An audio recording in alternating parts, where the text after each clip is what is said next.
So many people are asking me about the EB-1 category self-petition as an extraordinary ability. In this case, we'll talk about a success story of a graduate student, a STEM graduate student who was a PhD candidate, and he was able to get his EB-1A approved even without his PhD. We'll talk about that, give you some inspiration and something to think about.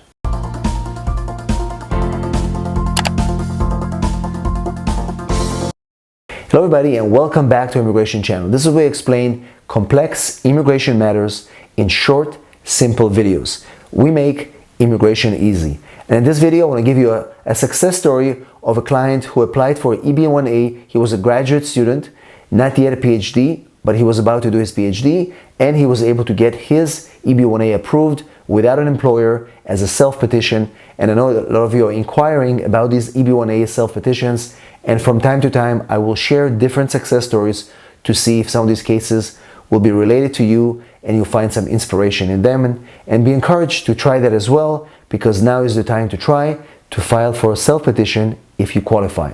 Before we do that, if you're here for the first time, don't forget to subscribe to our channel, click the notification bell so you don't miss any of our videos, and also give us a big like so YouTube will be able to show these videos to more people just like you. In this case, we're talking about a candidate from India who is a graduate student, a STEM student who finished his master's degree and is a candidate for a PhD in the field of biology, and he was going to get into cancer research. His application was filed under the premium processing and was approved just in 6 days. In this case, our client was a graduate student researcher from India working in the field of biology, specific focus on cancer research.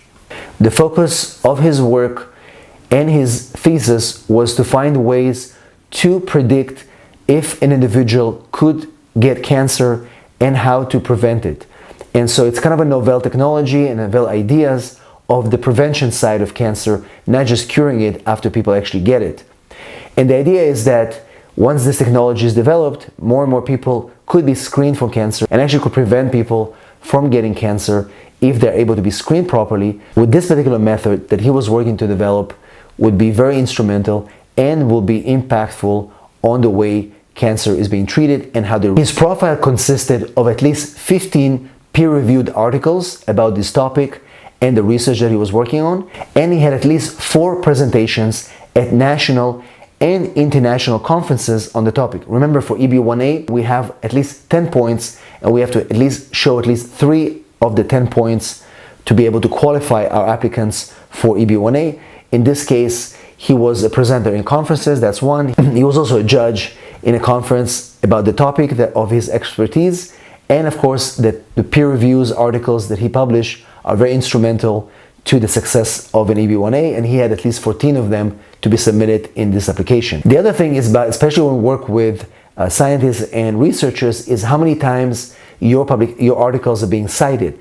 And in our client's case, he was cited over 600 times by prestigious individuals in his space, which is really important because we can show United States immigration that this work is valuable because others are citing it by independent and leading researchers in that field. Again, all these citations indicate one thing: how major and significant his work, which is another criteria that we need to satisfy when we apply this EB-1A self-petitions for our applicants, for our clients. In addition, our clients reviewed at least 12 manuscripts for journals in his field, and a lot of researchers, they have to be featured or be mentioned or review particular journals, and in his case, he had at least 12 of those that we were able to submit in his case. The bottom line is that all these things we submitted in his case are aimed at one thing: we have to show how unique and significant this particular applicant is compared to others in his field, and we can show that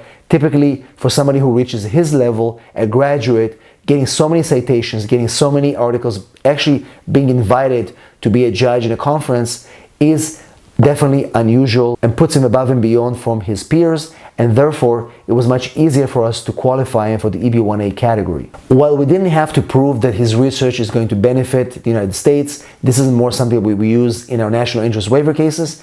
In his case, because of the significance of his research and the novel ideas that came from his work, we were able to show that in addition to him being an alien of extraordinary ability, to meet all the requirements of EB-1A that we presented, we also showed that him being able to get this benefit will significantly impact the United States, and USCIS definitely like to see that when it's possible to show that. So all in all, this case was approved without a request for evidence, and we are so proud to be able to get this individual to eventually be able to immigrate once his priority date becomes current, because he's from India and his categories are currently not available. Now remember guys, EB-1A is a very good option for those of you that can apply for a green card without an employer and you qualify.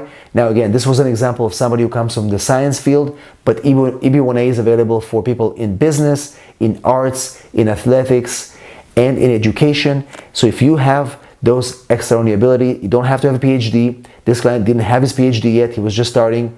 You can still qualify if we can show that you've reached certain things, either it's a higher salary, publications, notability in your space. It's important to go through evaluation so we can determine if you also can qualify to petition for a green card by yourself without a job offer. So if you want to try that, text me 619-483-4549 and we'll determine if you also qualify for a green card based on a self-petition. Thanks for watching, and I'll see you on our next video.